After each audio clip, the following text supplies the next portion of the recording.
Welcome to another episode of the Fantasy Basketball PH podcast. Enjoy the show. Fantasy Basketball PH. Put your money where your mouth is. At ibang talakayan kaya tara halika. Fantasy Basketball PH.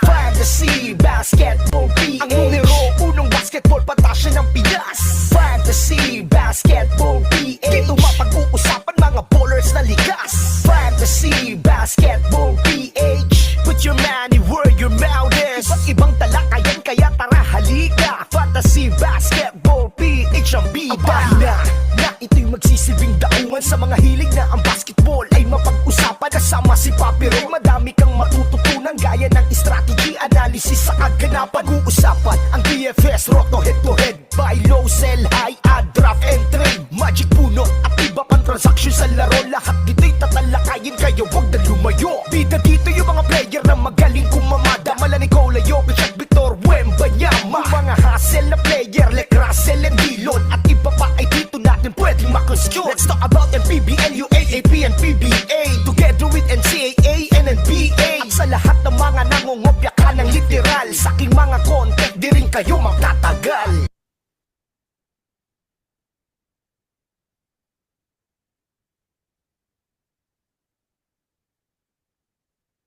Okay, ayun. Welcome to the Fantasy Basketball PH podcast. Of course, this is your NBA Fantasy Papi.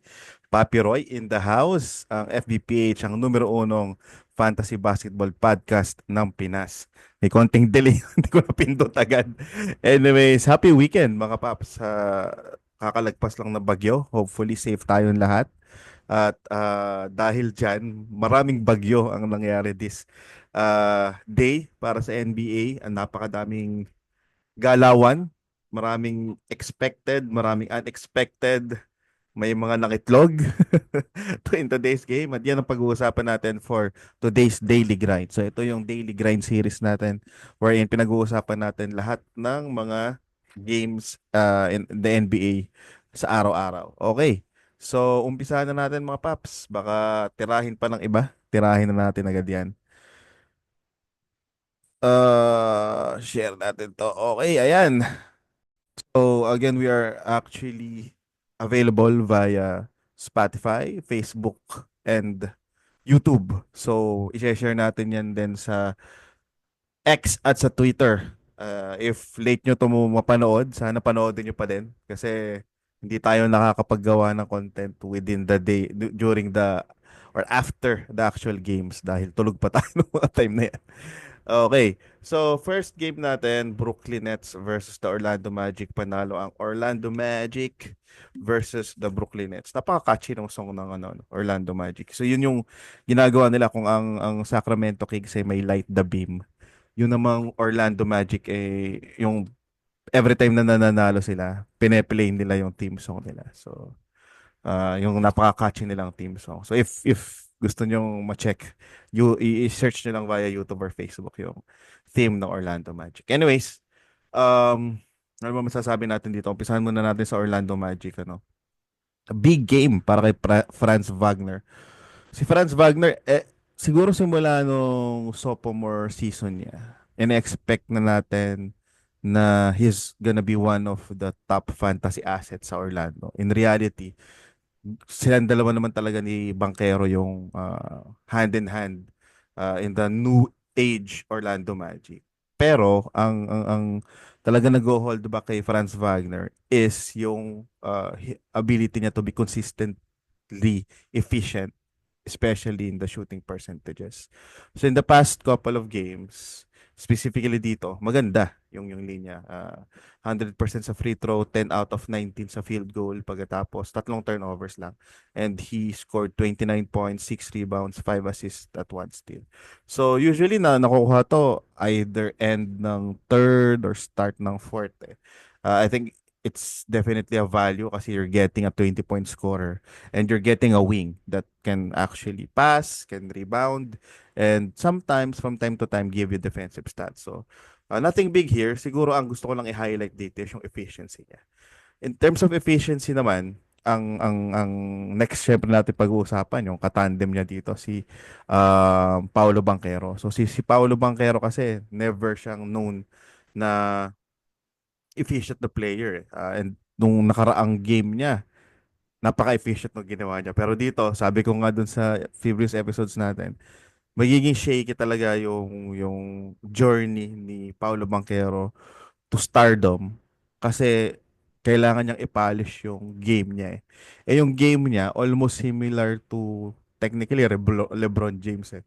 Nasa pagitan ng nasa pagitan ng spectrum ni LeBron James sa ni Julius Randle.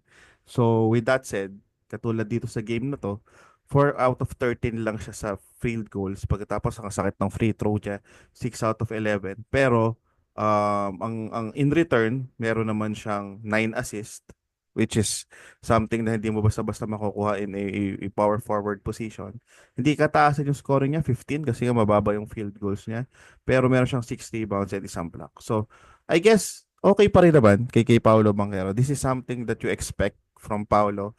Ang talagang allure lang talaga ni Paolo is this is one of his bad games. And in his bad games, mababa yung scoring niya pero nagkakaroon siya ng other stats to provide. Hindi lang siya efficient, pero stat-wise, he usually delivers most of the time. And yun, I'm expecting na in the upcoming games, lalo na kung akala ko nga dito madudurog nila yung Brooklyn, pero sumabay kasi yung Brooklyn eh. Pero in the upcoming games, I'm pretty sure magkakaroon ng multiple 30 plus games itong si Paolo Banchero. KCP, almost droppable siya just because of the usage. Pero something different na pinapakita niya this season compared to last season is, aside from steals, he's getting a lot of blocks, no? So if that's a trend, then solid kasi yung stat line na ine-expect mo dun sa Caruso and maybe pwede nating ilinya si Amen sa si Dyson Daniels. Nakukuha mo on a cheaper price by getting KCP. So, yeah, solid yung pinapakita ni KCP. I think hold pa rin naman to. Wendell Carter Jr., 8 points, 11 rebounds. I think as long as he's healthy, he's gonna provide value. Uh, napaka underrated kasi minsan nga hindi nadadraft si Wendell Carter Jr. kasi injury and hindi siya hindi siya hindi siya shiny for the lack of terms eh. Uh, Wala siyang amor. Ano mo yun? Hindi siya pansinin. Pero boring but always deliver. Again, every time he's healthy. Deeper leagues, naka 18 points si Mo Wagner. And something na highlight talaga for Orlando Magic this game is yung CISO battle ni Jalen Suggs saka ni Anthony Black. So I guess this is something to monitor. Kasi in the past couple of games, nagte-20-ish na si Black ng minutes eh. Tapos dito 21 minutes lang si Jalen Suggs. And he's not in foul trouble. So that's notable kasi if in the future kumbaga it doesn't matter for Orlando Magic kung sino yung guard. Then in 14 teamers and deeper, I guess good stream itong si Black. And Jalen Suggs, matatamaan yung value niya. So hopefully hindi siya na pick ng masyadong mataas. But yun nga eh. It kind of like cups his breakout season playing as the primary guard ng Orlando Magic. Let's still kailangan nating i-monitor kasi at some point mag-stabilize to eh. Ngayon kasi nandun pa tayo sa courtship period. First couple of weeks, ano pa yan eh. Nagmimit yung preparation versus yung actual game. So, after couple of weeks, eto na. Parang pinupulido na unti-unti yung dynamics ng sistema ng every team in the NBA. So, yun. Brooklyn Nets, almost the same dun sa previous games. Gumagawa si Cam Thomas, hindi lang ganun kabomba this time. Si Schroeder takes a lot of shots next to Cam Thomas, and then Cam Johnson, hindi pa rin pumapasok ang shooting pero siya yung third shooter nila. Dorian Finney-Smith, the usual low end value pero kompleto yung stats. So ano pa rin siya eh, ganun pa rin ang nakita natin. Ben Simmons almost triple single na mataas ng turnover. Nothing big. Siguro ang pagkakaiba lang dito is si Wilson na inakala ko na magiging magic bunot was bench. So, ito i-expect na natin to sa katulad na team ng Brooklyn, especially do sa first half of the season na hindi basta ma-allow or ma-enable yung mga younger potential players nila to start off the season. Maybe if someone gets injured, maybe kapag may nagpapahingang starter, then that's the time. Pero yung talagang value nitong mga youngsters nila most likely is going to be after a trade or someone gets injured. So, Wilson off the bench, nadagdagan ng konti ng minutes si Clowney but not enough to really provide some value. Only played 15 minutes. Ganun din si Zaire Williams.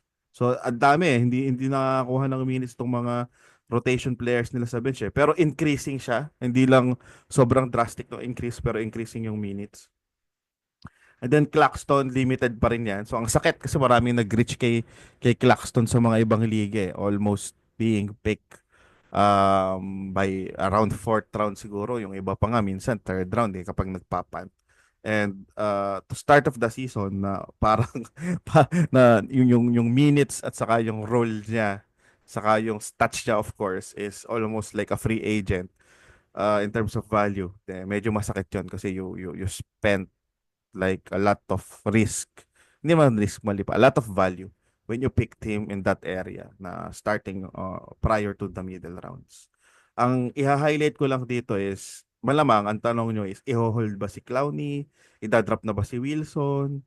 Ano bang gagawin dito? Si Ben Simmons ba droppable? So, the answer is always gonna be it depends. Pero in standards, yes, droppable lahat yan. Kung marami pa namang options sa free agent, I'm willing to drop all of the names that was mentioned. Ang catch lang kasi dyan is the upside. Like for example, Ben Simmons, despite not providing yung stats that he usually provide couple of years back, there's still an upside. Konting injury lang or kung ano man dito sa lineup na to, alam natin na makakuha ng solid na stat line itong si Ben Simmons. Opportunity kapag biglang dumating either for Clowney and Wilson. Ganon din yung mangyayari. Pero yun nga, you're actually banking on those what ifs and it's gonna depend in the current roster or lineup that you have kung kaya nyo tanggihin yun. Kasi if not, then I guess they're droppable. You have to really try to win every week. Especially, we're not talking about injured players na pwede mong ilagay lang sa IL or IL+. These are active players. So you're technically getting either zeros or low-end numbers when you're rostering them. At napakadaming options sa free agent lately. And I think you have to decide if you either stream, depende dun sa settings nung liga nyo, kung no maximum ads ba yan or merong limit. Then if kung ano yung akuma doon, if no maximum, then I'd rather stream over uh trying to wait a little longer. So, ito lang yung catch. Sa susunod na game, pwedeng gumawa na sila, di ba? So, that's not a guarantee. Hindi ko sinasabi na sundin nyo ako, hindi nyo mangyayari. That's just a projection. Kasi, yun Brooklyn Nets are tankers and sellers. So they have to sell and showcase to all possible buyers that Cam Johnson can still do it. DFS is still a good rotation player. Dennis Schroeder is a solid backup point guard kung kanino mo siya mapupunta. So those things, Ben Simmons is finally healthy. So those are the things that the Brooklyn Nets wanted to showcase. So they have to do it. So siguro kahit na theory pa lang 'yon, dapat i-consider siya. Next game, Philadelphia versus the Toronto Raptors. First win ng Toronto Raptors at second loss naman ng Philadelphia 76ers. Tama, no? Alam ko, talo nung unang Philly. So, ito yung sinasabi ko about Joel Embiid and Paul George. Yes, they will eventually be maintained and tawag dito, get a lot of rests, and baka hindi umabot ng 70 or even 60 games, lalo na si Embiid for this season. Pero the question here is, kaya bang manalo ng Philly kung ganun yung gagawin nila? Kasi they're planning as if they are already in the playoffs, eh. And that's a little bit premature, a little bit bold, to be honest. Kasi there are several, like for example, this one against the Toronto Raptors. This should be a win already. And the fact that they lost sa Toronto Raptors, I just think na malayo pa naman. This is just the second game. Pero this could be crucial kapag biglang, knock on the wood, may injury talaga na mag-hold back kay Embiid sa kay Paul George. Then, paano na yung playoffs? So, baliwala yung plano, no? Yung plano kasi nila na yan is being relied upon what happened to Toronto before with Nick Nurse. The Kawhi Leonard finals Cinderella story. So they're trying to replicate that. And syempre, sino yung best coach to execute it? That's going to be Nick Nurse. So it does make sense kasi you have a very good player in Joel Embiid, pero compared to other main players, to other teams, meron siyang restriction, which is his health, and then being an injury prone player. He's big, he can't really stay healthy for one full season. So, kailangan mong kainin yon kasi you've committed the future to Embiid. You paid for his services, and kailangang i-recalibrate mo yung trajectory ng organization mo or ng team mo. And that's the reason why ganito yung strategy nila. Kumbaga, they're just playing on what they have. And what they have is something that can't win if those players can't play, di ba? So I'm banking na they are technically healthy, dahil may sense talaga na reviewin sila ng NBA. Feeling ko ano lang to, kasama to sa plano. Bigyan ng gray area. And then to justify na, kailangan nga hindi kumbaga, it validates na mag-load management kay Embiid, which is hindi talaga fun ang NBA. So that's just wait theory. Hindi naman yun yung guarantee. Pero that's how I see things. Kayo ba, mga paps, how do you see things? Kung legit ba talaga to, feeling ko it's somewhere in the middle. And then leaning more on the conspiracy theory na healthy naman talaga si Embiid, and this is just a ruse, 'di ba? So balik tayo dun sa actual. Kaya humahaba yung natin, yung humahaba yung episode natin. Ang dami kong side comments. Pero anyways, Andre Drummond, solid steals guy for a big man, and of course, best rebounder daw and best backup in the NBA. Rightfully so. Um, the usual naman, siguro i-validate lang natin yung mga pre-game notes natin. Like for example, Kelly Oubre versus Caleb Martin. So both got good amount of minutes, pero Kelly Oubre scored 28 points and rendered 39 minutes. So heavily relied upon si Kelly Oubre. Hindi pa rin bumobomba ng todo si Maxi, pero the usage is super duper high. One of these days na wala pa rin si Paul George or Embiid or both, bobomba talaga to si Maxi. Caleb Martin still rosterable pero low end stats. Kyle Lowry, 'di ba? Magic Bono at 14 points, 2 assists and 3 steals. This could be happening more. Naalala nyo nung umpisang mga live episodes natin. Sabi ko na posibleng maglaro pa rin si Lowry sa starters. Naalala ko, isa yun sa tinake note ko na posibleng mangyari. Na it's not gonna be Kelly Oubre versus Caleb Martin. It's gonna be, kasi that's the analysis prior dun sa news ni Embiid and yung injury ni Paul George, di ba? So, ang naisip ko, baka naman mag-dose si Maxi, di ba? Pagkatapos magkuha 4 si Paul George. So, let's see if this sticks. I think this could stick as long as wala pa rin yung dalawang main players nila. Big props kay Yabusele, always a magic bonus for me, realizing na he's gonna be active every game. Toronto Raptors finally a win. Shoutout kay Scotty Barnes. Ako, I'm still sticking to my guts na if there's any risky early first end of the first and early second rounders, I think isa doon si Scotty Barnes. So you could arguably put Lamelo dyan just because of his health. Of course, Embiid is now a second rounder. Same thing. Maybe James Harden pag natalo ang Clippers. So there's always a story na maging tawag dito, magkaroon ng reason na risky yung late first pick mo or early to mid second rounders mo. Pero kay Scotty Barnes, for me, yung stats kasi ng mga iba, okay eh. Like for example, Lamelo, kita nyo naman, hataw talaga. It's just about the health.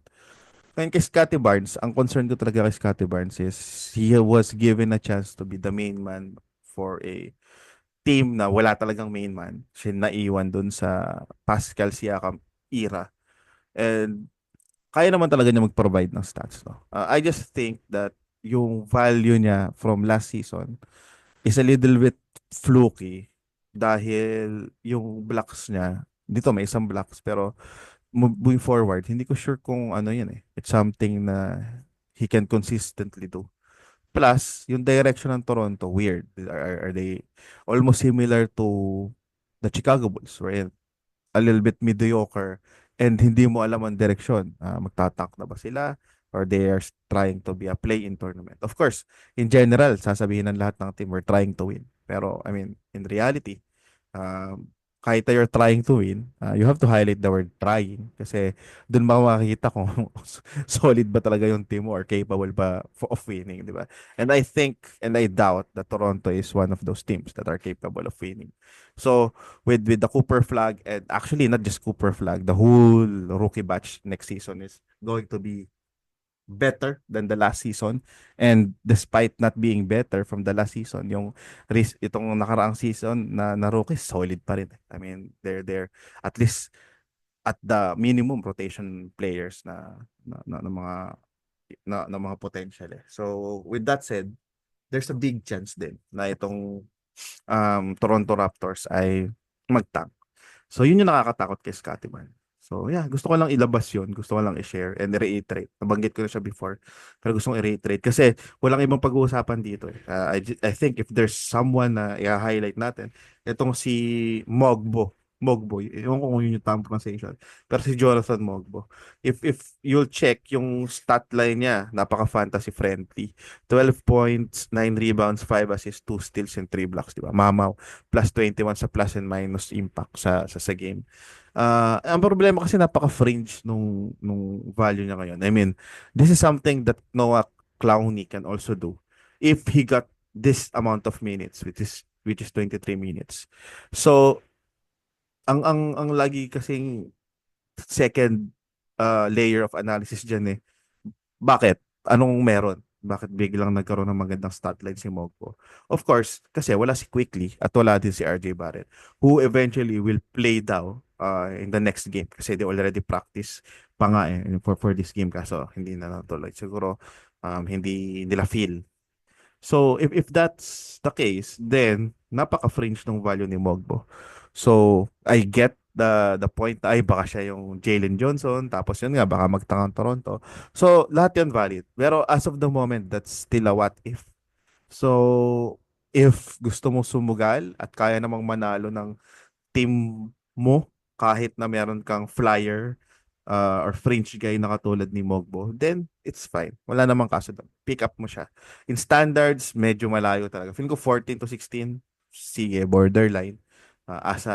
Pumuso na lang tayo. Pero I think this is just like a player to take note of. Just in case hindi na makabalik si RJ Barrett or magkaroon ng delay, ganun din kay Emmanuel Quickley. So, yun. Other than that, siguro dadagdag ko si Ochai Agbaji. I've been talking to several people about him kasi BFF ng airpat niya si Masai Ujiri. So, yun. Conspiracy theory. Baka mabigyan siya ng chance lalo na kung magtatap.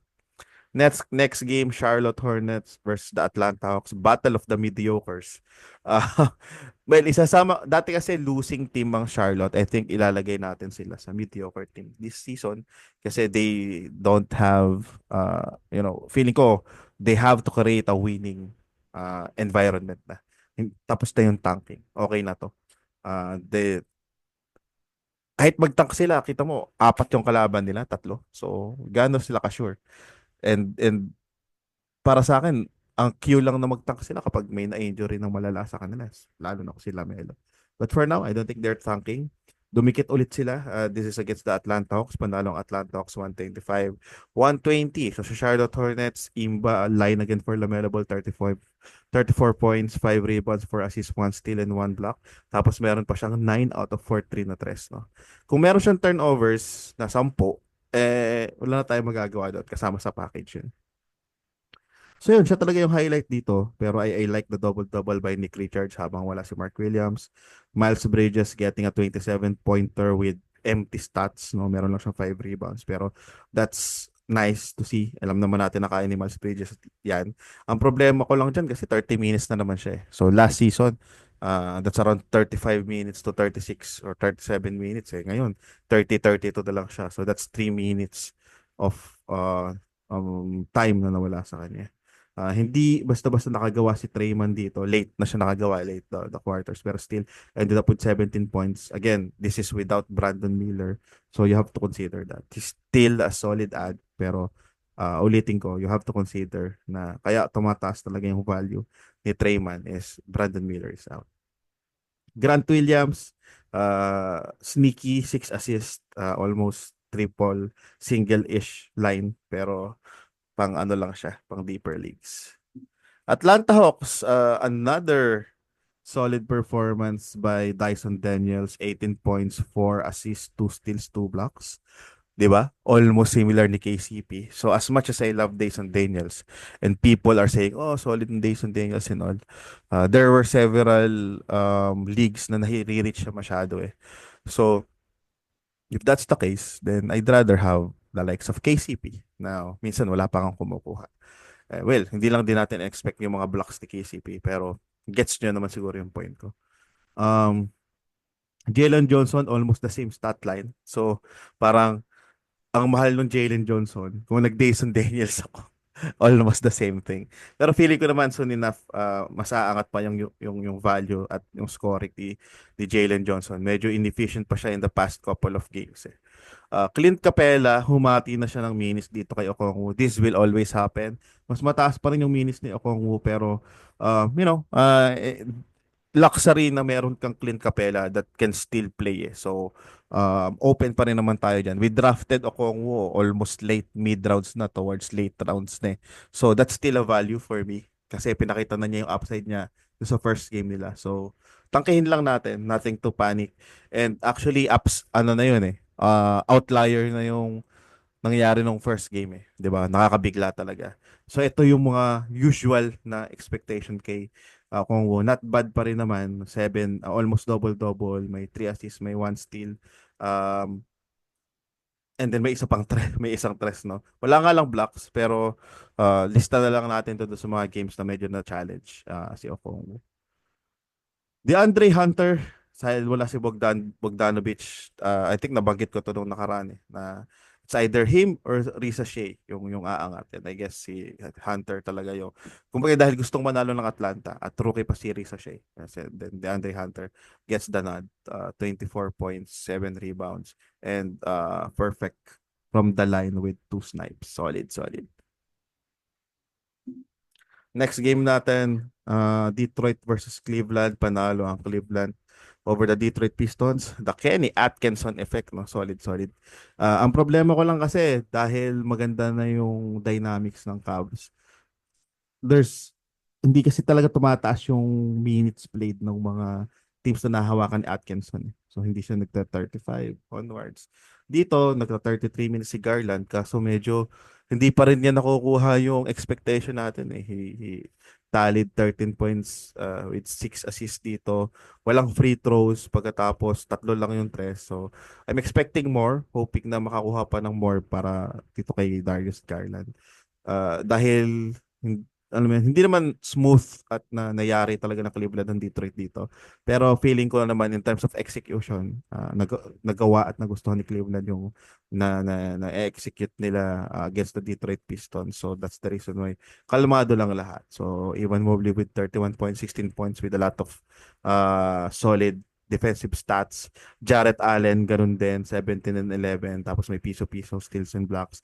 And then Donovan Mitchell with just 19 points and 5 assists. So, let's give it a pass. The more na mas competitive yung kalaban nila, feeling ko, yun yung mga times na mas papalo yung mga stats nitong starters nila.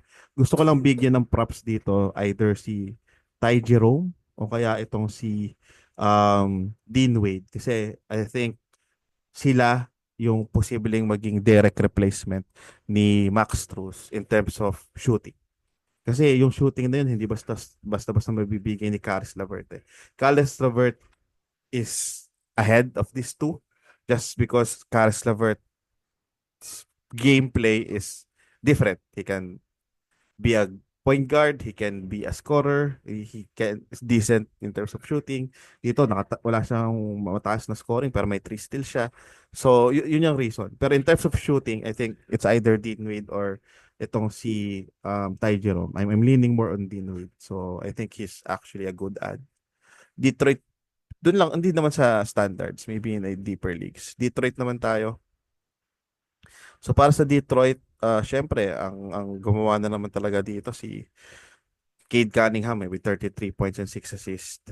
Masakit yung 9 turnovers, pero kasama yan dun sa arsenal ni Cade Cunningham. So wag na tayo magtaka. Jalen Duren, medyo bad game. Of course, you're playing against good defensive twin tower in Jarrett Allen and Evan Mobley. So nahirapan talaga si Jalen Duren.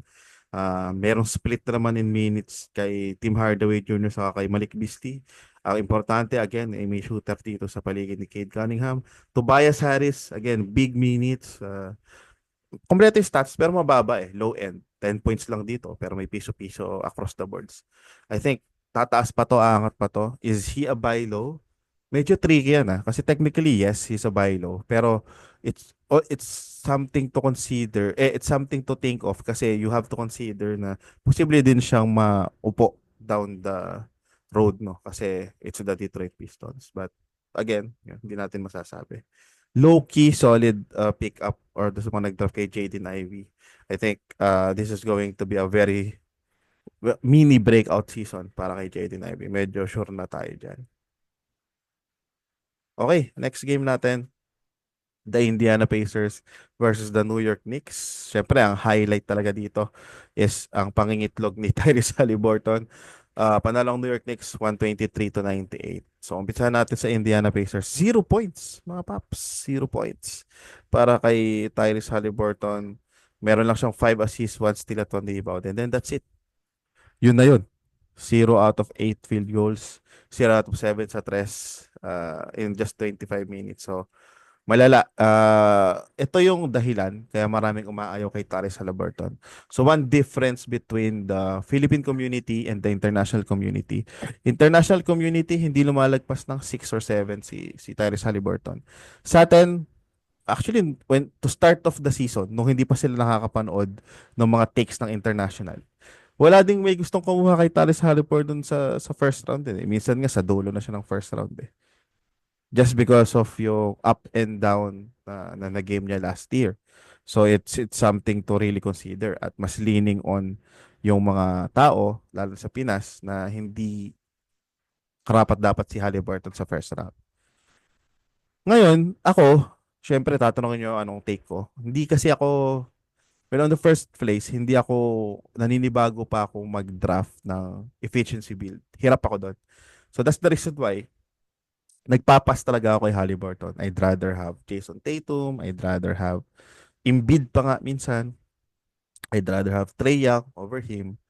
So, doon sa mga instances na nagsaslide si Tyrese, hindi ko pa rin siya nakukuha.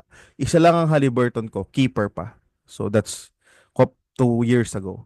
Diba? So, yun yung talagang bomba ni Tyrese Haliburton. So, nakuha ko siya sa last pick pa. Kasi nung year na yun, shout out to Roto Manser, Eric Ong, one of the Pinoy fantasy basketball legends. Isa siya sa high kay Haliburton willing siyang i-pick si Haliburton sa top 3. Which rightfully so because of the efficiency and all. Pero yun nga, ako nakuha ko siya doon sa keeper league namin as last pick ng first round. So para sa akin value pa rin yun, lalo na kung keeper. Pero this season wala, hindi ko nakuha or hindi ko inattempt na kunin si Tyrese Haliburton. So not saying na I'm fading him for the reasons na ganito.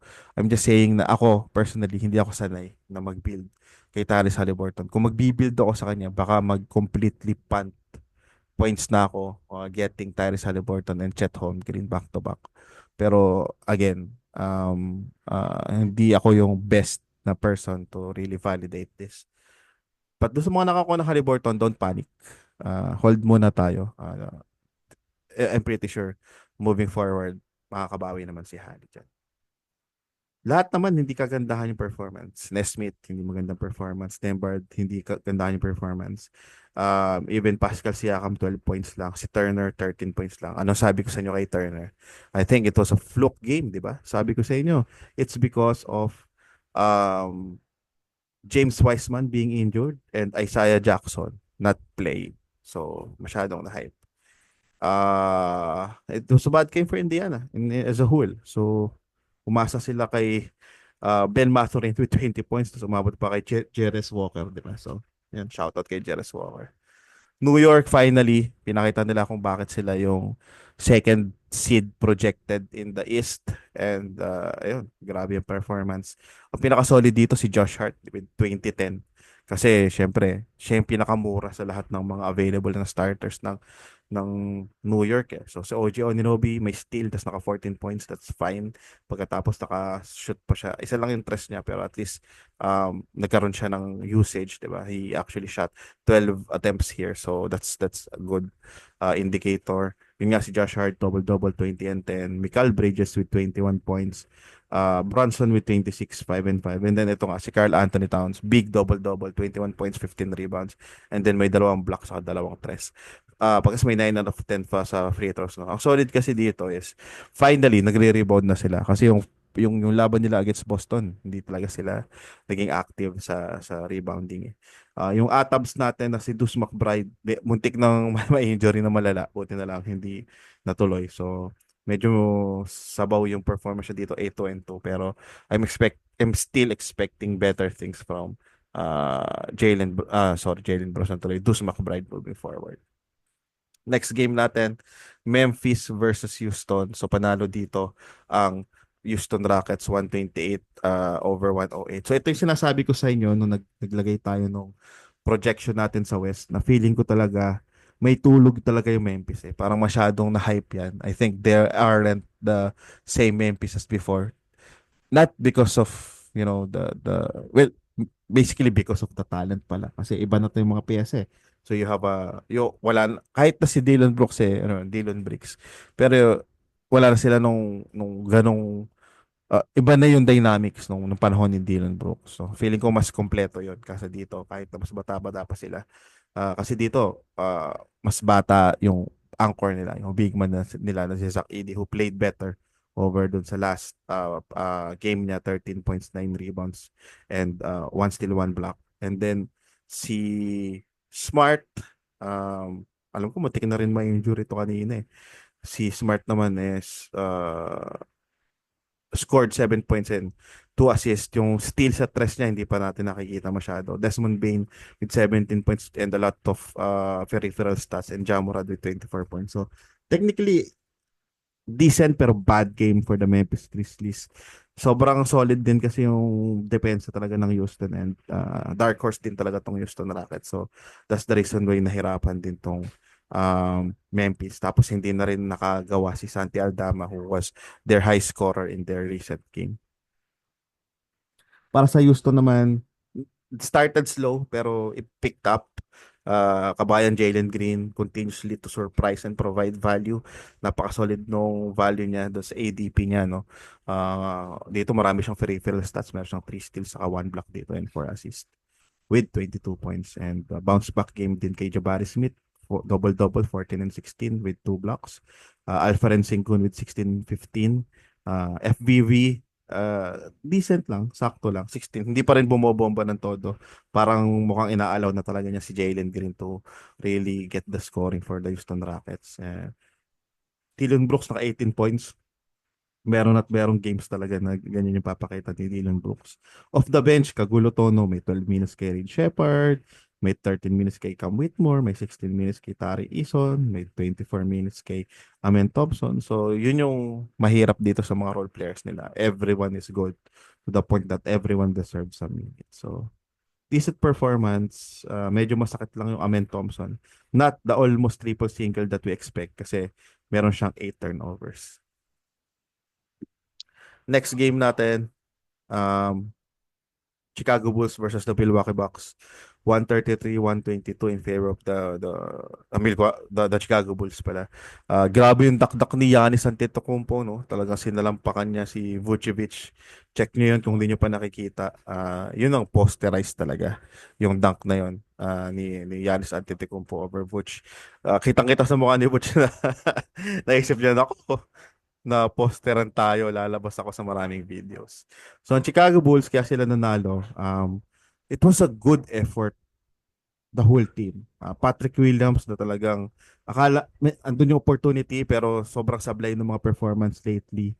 Ngayon, maganda yung pinakita niya. Naghabol siya nung fourth quarter. The effort is there. Mas careful na siya. He actually got 3 steals here and 13 points pagkatapos meron pa siyang dalawang tres. So that was a nice performance kay Patrick Williams. Sana kahit ganito lang na performance every game, solid na yan. Kasi he's getting a lot of minutes eh. He was actually the league the team leader in minutes in this game. 36 minutes. Nag-over 16 si Josh Giddey. So shout out, tumataas na ng tumataas yung yung quota ni Papi Josh Giddey. So 17.6 and 9. Vucevic, another double-double, 22 and 10. Zach LaVine with 25 points with 2 blocks. And ito yung statement game ni Kobe White na this is again my team dahil 'di ba dumating si Zach LaVine, kanya agad yung usage pero pinakita ni Kobe White dito, wala na. Currently siya na yung nasa kanya na yung susi. So he answered back with a 35.6 rebounds, 5 assists, 4 steals. Pagkatapos meron pa siyang 7 out of 13 at test. So sobrang big game para kay Kobe White. Shout out to Jalen Smith getting, low key good, almost double-double lagi na sa scoring this time, 11 points and 5 rebounds. Ang solid dito, nakakuha siya ng ng 3 na tatlong tres eh. So, from your big man, no, nakakuha ka ng tatlong tres. Siguro kung hindi siya fall trouble, for personal fouls kasi siya dito eh. Pagkatapos, we're talking about Giannis dun sa front eh. Siguro medyo dapat mas mataas na minutes siya dito. Pero, let's see. Baka sakaling umangat pa yan or magkaroon siya ng opportunity in the next games. Uy, baka malimutan na naman natin. Pag-usapan lang natin quickly ang Milwaukee Bucks. It's still the Freak and Dame show, 38, 11 and 5 kay Greek Freak. Damian Lillard, 28, 4 and 8. So, solid pa din. Doon pa rin ang blocks ni Brolo, 3 blocks, pero medyo hilaw yung stats siya dito, 7.4 rebounds, tas isang tres lang. Garrett Trent Jr., better in the sense na meron siyang 2 steals, tas may 10 points siya. Pero napakababa ng usage. Ewan ko ba, dapat bigyan nila ng play eh.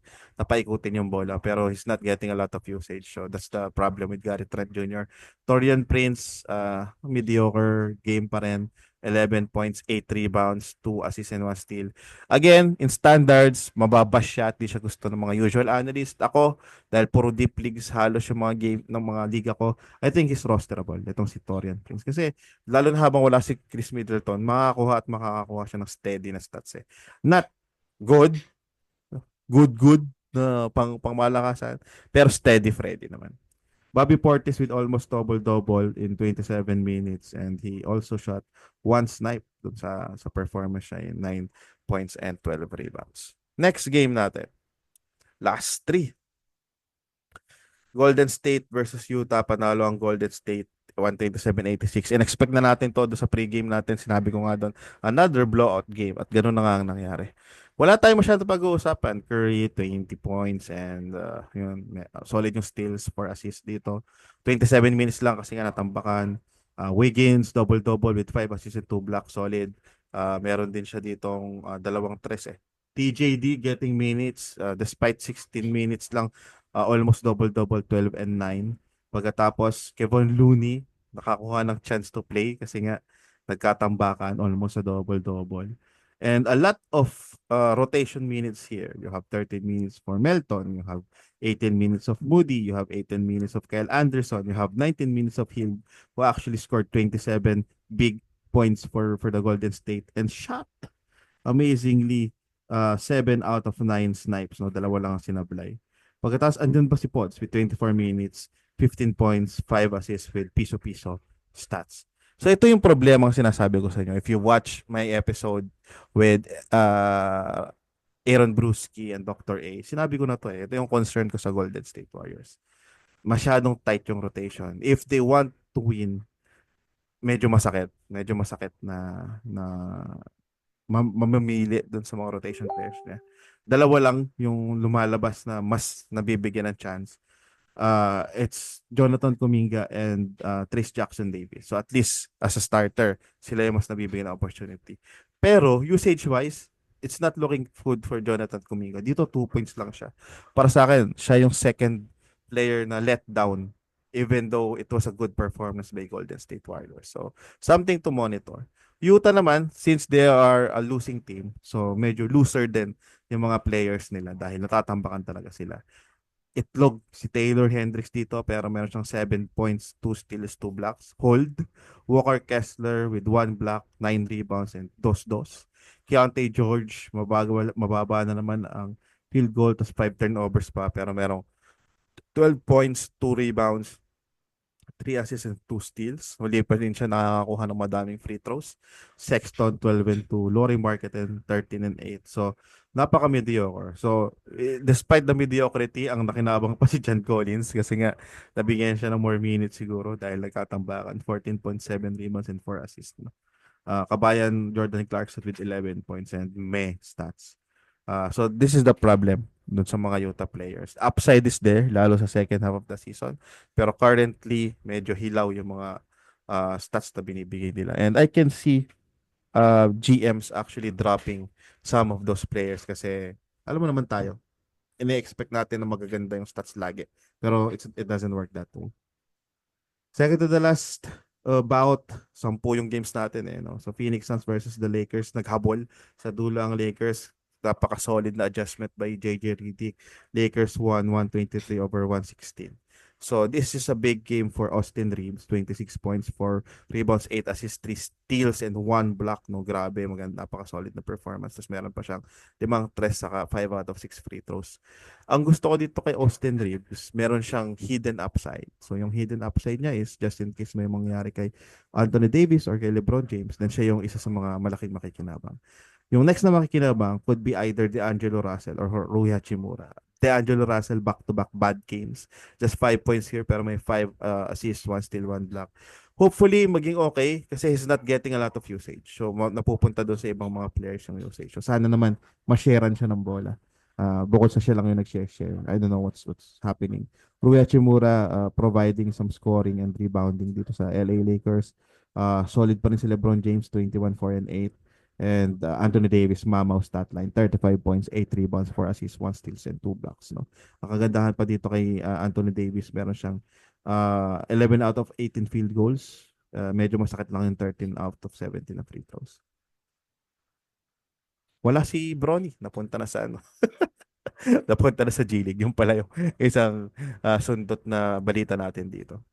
Phoenix Suns, 30 points para kay Kevin Durant, 15 points para kay Bradley Beal, 15 and 9. Mataas yung assist niya dito. Devin Booker, 23 points. And then Tyus Jones with 14 points and 4 assists. Decent. Feeling ko naman it's a winnable game lang sana kaso mas maganda yung performance ng Lakers. Siguro ang notable lang dito is, I'm not sure, kasi Reeves O'Neal got 27 minutes. Nurkic got 18 minutes. Mason Plumlee got 18 minutes. So they are maybe leaning more on a small ball na lineup. So that doesn't bode well for Yusuf Nurkic. Maybe it's just because of the LA Lakers, di ko sure. Pero kasi malaki din naman yung LA Lakers eh. Yun nga lang, medyo mas mabilis sila this season, mas offensive-minded sila. So let's monitor that. Nurkic get 4 fouls here. I'm not sure if that's the reason behind or baka iniinda pa niya yung injury niya. Pero subaybayan natin yan kasi medyo mabigat yung 18 minutes lang na nilaro ni Yusuf Nurkic. Last game, New Orleans Pelicans versus the Portland Blazers. Sobrang solid. Muntik nang malimutan ng Portland na nagtatank sila. And this was won by a good uh, defense and offense combination from Zion and Herb pagkatapos from Brandon Ingram. So score is 105-103 lamang lang ng dalawang New Orleans Pelicans. Grabe, kung nakita niyo yung block, double block yun. Feeling ko dapat kay Herb naman ata knockout yung block kasi na-block na talaga ni Herb tapos talagang binaon pa ni Zion Williamson.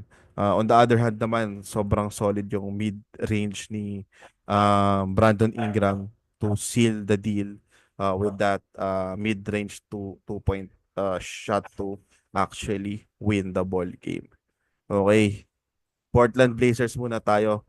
30 minutes kay Dede of Dia. This is going to be his thing. Kaso yun nga. 2 points lang siya but there's a lot of stats here. 6 rebounds, 6 assists, 1 steals, 2 blocks. Solid pa rin.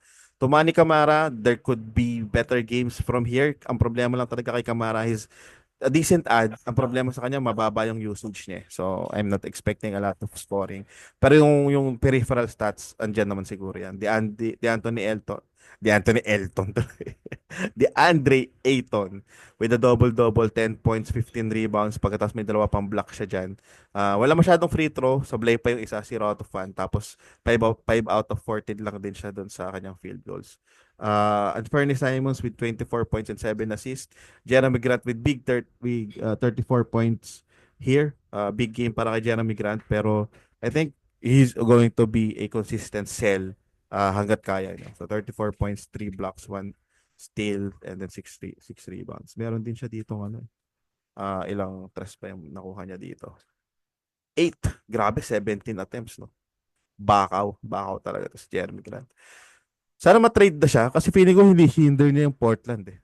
This could be something that allows Avdia, Camara, Simons, or even Scoot Henderson to play more and get exposed sa actual NBA games. So hindi magawa-gawa dahil kay Jeremy Grant. I don't think he's the future of the Portland team, Trail Blazers. No? Trade nyo na yan. Scoot Henderson dito, decent, 15 points, 6 assists. 3 turnovers pero may 3 naman siyang steal tapos meron pa siyang isang tres. So that's it. 14 minutes kay Donovan Glingan tapos may 4 blocks agad. So low-key ano pa rin naman siya. Low-key na rosterable in deeper leagues kasi kahit na limited minutes nakakakuha siya lagi ng defensive stats. New Orleans Pelicans, Zion Williamson nagbalik point forward kasi almost double-double na talaga siya. Almost triple-double kasi meron siyang 7 assists, then meron siyang 3 blocks dito. Sabi ko sa inyo it's not good in terms of defending one-on-one. Nahirapan siya doon, lalo na kung back down pa. Even yung mga salaksak he's athletic, pero yung defensive, iba talaga yung good defensive players, no? Like the Rudy Goberts and the Draymond Greens na hindi lang yung bantay nila yung sinusubaybayan nila. They are actually defensive playmaker. Binabasa nila yung offensive scheme ng kalaban. So si Zion wala pa doon sa level na yun, pero he's a very good help defender. Dahil malulupit yung mga chase down blocks niya. So that makes him a good blocker but not a good defender. CJ Mack 20 points, 4 steals, 3 assists. Tapos hati ulit dito si Yves Missy saka si Daniel Tyus. Yves daw ata pa pronunciation hindi Yves. Basta si Missy saka si Tyus. Hati sila dito. Good thing na 20 mas madami yung minutes ni Missy. 8.6 rebounds and 2 blocks dito. Brandon Ingram with 21 points, 8 rebounds and 4 assists. So habang gumagawa pa si Brandon Ingram, ako itatry ko siyang i-sell. At least same value, okay na ako doon para mas tawag ito, mas sure yung value. Kaysa naman mag-stick ka kay Brandon Ingram tapos baka mamaya bumaba yung value pag na-trade or pag naging healthy. So, alam mo yun, it's just choosing something safer. So, maraming pwedeng targetin ngayon kasi maraming injured pa o kaya hindi pa gagandahan yung laro. Shoutout kay Jordan Hawkins na predict natin to. Sabi ko nga, he's one of the best shooters next to TM3 and it shows here. Kita nyo naman dito. Brandon Ingram, CJ Mack, saka siya lang yung nag-attempt ng madaming tres. And actually, all of them shot 4 snipes in this ball game. Shoutout to the Ninja Jose Alvarado with 3 steals in 13 minutes. Pero itlog din naman, hindi din siya nakascore. Ayun. So I guess that's it. Nire-reserve ko yung mga trends natin, ad drop, And tawag dito, buy low, sell high kasi magkakaroon naman tayo ng episode doon over the weekend. So abangan nyo yung episode natin doon. Okay? So doon, i-discuss ko na talaga in the whole week ano yung mga trends na napansin natin and ano yung suggested kong ads, drops, buy low and sell highs. Ay. Ayos. So maraming maraming salamat mga paps. Enjoy the weekend. Maraming salamat sa suporta. Continue to check out, watch, and listen dun sa ating daily grind. E-effortan natin na gawin natin to all throughout the season. Marami pa tayong projects na padating. And don't panic mga paps. Easy lang. Huwag kayong magpadala sa emosyon nyo. Pero try to enjoy as much as you can. If yun yung style nyo na medyo careless pero nag-enjoy kayo doon, then go. Wala namang problema dyan, no?